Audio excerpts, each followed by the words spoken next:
Hi, it's Dr. Mache, and welcome to Ask Dr. Mache on Facebook Live.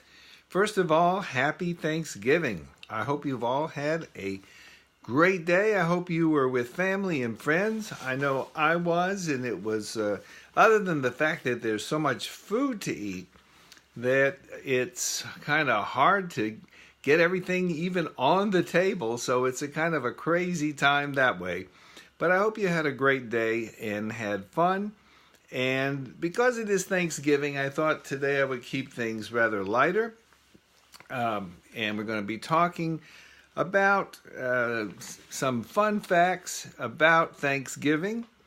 And then I want to talk about 7 proven medical facts that are benefits of gratitude, since Thanksgiving is really about gratitude. I also want to say that I'm here every Thursday night, even on Thanksgiving. And unless I'm in an airplane at the time that these take place, I try to spend some time with you to bring you helpful and helpful information so that you can figure things out and not have to tough them out. And if you're a woman in or around menopause, you are in the right place, because we do this every week, 9 p.m. Eastern.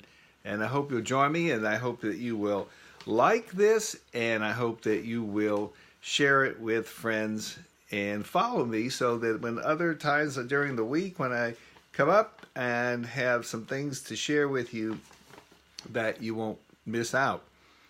Well, let's begin by first of all talking about some fun facts for for Thanksgiving. In fact, the first Thanksgiving was under President George Washington. He declared Thanksgiving a holiday, but he said he would only have it 1 year at a time, so that way the country could decide if they wanted to continue having it. And then it got to the third president, who was Jefferson. And Jefferson canceled Thanksgiving. He thought it was a really bad idea. And then, at the time of Abraham Lincoln, it was incorporated into the culture as the last Thursday of the month and became an official holiday. So Thanksgiving has been around about as long as the country, with a little out period when Thomas Jefferson was president. The second thing is, one of the most important things that you hear about on Thanksgiving is the Macy's Day Parade. And it turns out that when they did the first Macy's Day Parade in New York City, they actually used live animals from the Central Park Zoo as part of it, pulled the floats with them and so forth, so that live animals were part of it instead of the parade that we see today with sort of truck beds and different kinds of bands and things like that. So it was a very different situation. And the first one that took place was in 1914. So it's been around over 103 years. There are 3 places in the United States named Turkey. That's right. There is, according to the U.S. Census Bureau, Turkey, Texas. Why not? I'm from Texas. They're bound to be at Turkey, Texas. There's Paris, Texas. There seems to be everything Texas. There's a Turkey, North Carolina. And there's Turkey Creek, Louisiana. So there's, if you're from Texas or from Louisiana, or you are from North Carolina, there is a city named Turkey in your state. The fourth thing was that Ben Franklin wanted the turkey to be the official bird of the United States. He felt that it was, much more American than the bald eagle, and in his mind, the eagle was a bird of bad moral character. So he didn't want the bald eagle, but in spite of old Ben's intentions, the bald eagle is our bird and not the turkey. The other thing that I wanted to say is that Minnesota produces the most turkeys in the United States. There's more than any other state. There's about 44.5 million turkeys produced each year from Minnesota. That is a lot of turkeys. And there is an annual tradition of offering the turkey a presidential pardon. There's been some famous pardons on television. We saw, of course, Sarah Palin pardoning a turkey, and in the background behind her shoot, they were actually killing a turkey on television. That was kind of traumatic.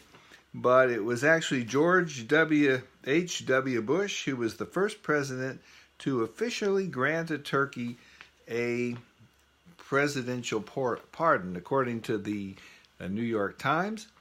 And of course, today we had the pardoning of the turkeys today at the White House, and I guess it makes the turkeys a little bit nervous to call them drumstick. That's a funny, and wishbone and drumstick probably doesn't make them feel too liberated if they have a name like that.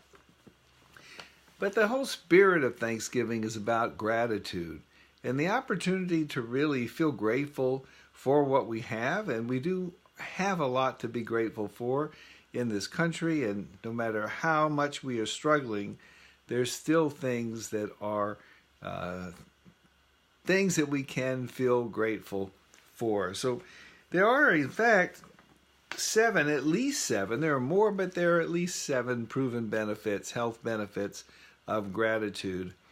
And I wanted to share those 7 with you because it's hard sometimes to feel grateful because it is stressful. If you're going through transitions like menopause, it can be life feels kind of rough sometimes. And there are many other things that people are facing on a day-by-day basis that make life challenging. At the same time, there are still some things to be grateful for, and reminding ourselves of those has some benefits that I want to share with you. The first one is gratitude can open the door to more relationships. In fact, saying thank you is not only good manners, but showing appreciation can help you win new friends, according to a recent study.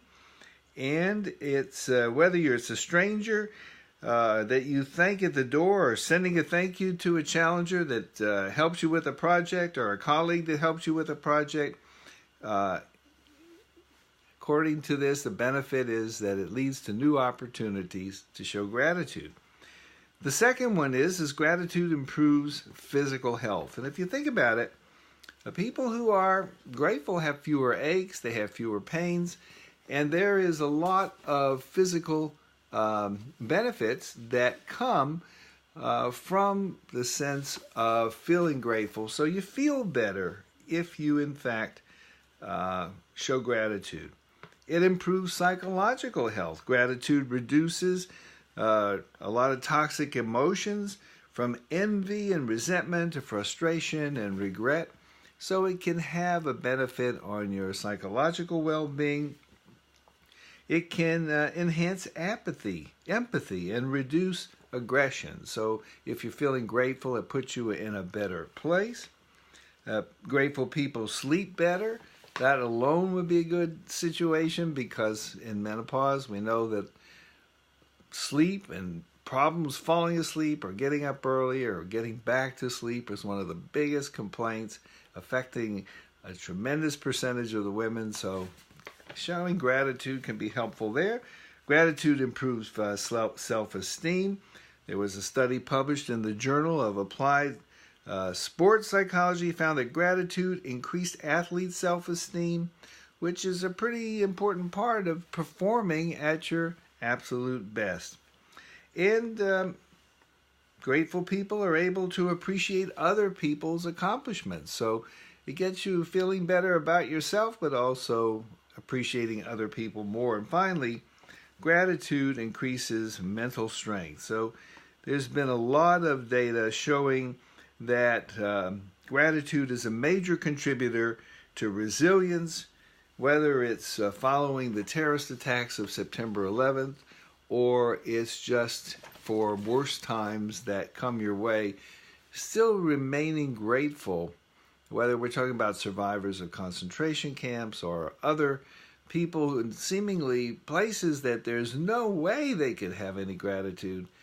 Those that did manage to find gratitude survived better and had a better outcome and increased their mental strength. So I wanted to just offer that as kind of some fun tips and some benefits of gratitude on this day of sort of giving thanks. And also, if you have questions at this time, I'd like to answer your questions. And if you have any that are burning for you, I'd like to take this chance or this opportunity to answer them. I'd also like to take this opportunity to express my thanks to you for following me on Ask Dr. Mache, and also those who have already signed up for the magazine, The Hot Years. I want to thank you, and I want to offer to you the hotyearsmag.com is where you can go to get a free subscription to The Hot Years. It's the #1 magazine, digital magazine on menopause. It's free, and it's filled with some great stuff that you can use with articles from different celebrities, articles from different authorities. There's recipes, there are exercises, there's just things that will take care of the sum of you and not just some of you. So I do want to thank you for your support of these Facebook Lives on Ask Dr. Mache. I want to thank you for being part of the community that I've been working hard with over the last years to help you figure things out so you don't have to tough things out. I know that menopause is a challenging time, and as I've said on other occasions, I got started in this field. Initially, I was one of the country's leading infertility experts, but when my wife went through early menopause and was in a situation where she had to look for hormone therapy, shortly after the Women's Health Initiative, or the WHI, suggested incorrectly that estrogen could cause breast cancer. Her doctors didn't want to treat her, and so I had to help her, and I made the transition to helping her and you. Hello, Minerva. How are you? Minerva's asking, does caffeine trigger hot flashes? It does in some women, and spicy foods can do it. Just getting hot physically can do it. There are a number of foods that do trigger hot flashes, and you can keep a food log. And if you find out that you eat something and shortly after you start to get a hot flash, well, that's a clue that for you it's an issue. But yes, caffeine can be a trigger. So can alcohol. Those are very, very common ones. Spicy foods is another one. So Minerva, what you eat can have an impact. And of course, stress is another one as well. I have a online course that I've made available. It takes about 1 hour to go through it, and it is amazing content that will help you with everything to do with hot flashes. And it is called the Hot Flash Rescue Kit. You go to hotflashrescuekit.com. It's there. And for the holiday season, I'm making it available for under $20. And it will teach you and explain to you what things trigger hot flashes, what things you can do to make them less intense, what medications and over-the-counter products work, and what things don't work, and what you can do to cool down the heat. So again, if you're interested, go to hotflashrescuekit.com and you can get that under $20. Take care, do something for yourself for the holidays that will definitely help you. Also, if you have questions that you want to be sure that get answered or have get brought to the front of the line, then please go to AskDrMache.com and just write your questions in ahead of time. They come to me, and then I can be sure to have them available for answer on this occasion. And I'd be delighted to hear from you. And Minerva, I hope you share this with your friends. I hope you end up liking this and like it on Facebook and share it with friends so that other people can benefit from questions that are asked, because you find out that the majority of people have similar concerns. You know, there are many, many symptoms of menopause and perimenopause, hot flashes, mood swings, irritability, sadness, abdominal bloating. Minerva, thank you very much. I really appreciate that you did. But weight gain, and you're very welcome. And bloating, sensitive bladder, changes in libido, and so forth. So there's just so many things that can be affecting you. Virginia, how are you? What can help dryness after menopause besides Premarin? Premarin can be a pill. Premarin can be a cream. And the cream can be rubbed into or placed into the vaginal area. If that is the case, then it can be very effective. But there's estradiol cream. There are vaginal estrogen tablets that are available. There's also a new product on the market that has just come out. It's DHEA or Intra Rosa, and it's available, and it is metabolized in the vagina and broken down into estrogen and testosterone. And then what happens is it is completely absorbed and metabolized in the vagina. It doesn't get in the bloodstream. So that's another one. Then there's over-the-counter products available at your drugstore, like Replens is another one that's available that can be very helpful for moisturizing, depending on the level of how much discomfort or how much dryness you have. And dryness tends to happen in about almost everyone over time, but it doesn't happen usually at the time of menopause. It usually happens about 2-3 years after menopause. So if that is something you notice, talk to your healthcare provider, Virginia, and you can generally get that taken care of. That is not something you have to suffer with. That is a problem that you can get help from. So those are just some of the things that are available. What have you used? What have you used that has not worked? And what kind of, is it pain in terms of relationships, or just irritated, or if there's things that you feel that you are able to ask about, I'm happy to try to help you further. But there's the Replens in the over-the-counter section is very good, Replens. And then otherwise, there are different types of hormones, different brands of estrogen, different forms, tablets, rings. There's an S ring. There is, and as I said, the Intra Rosa. So those are all things that can be helpful to you. Anyway, the majority of women do have some symptoms. Very few women have all the symptoms. But if you can just improve these symptoms a little bit, the sum of making everything a little bit better, taking care of the sum of you and all the different problems, whether it's your sleep, whether it's vaginal dryness, whether it is your mood swings and behavioral things, sadness, difficulty with your bladder, difficulty with your weight, all of these different hot flashes, all of these things can be improved a little bit by most people, and there's ways to go about that to help you. So do continue to check with me each week at 9 p.m. Eastern on Ask Dr. Mache on Facebook Live, and I'm always looking forward to seeing you here. Virginia, reopen, Replens, I use maybe Replens you wanted to say, and Premarin insurance cost. Yes, this is the thing, $300 a tube. They've taken advantage of people really charging $300 a tube. It's been around forever. There's not an expensive medicine, but they make it expensive. And unfortunately, that is the case. Yes, I know, Replens. You know, the thing that you need to do is see if your doctor has some samples that you can get.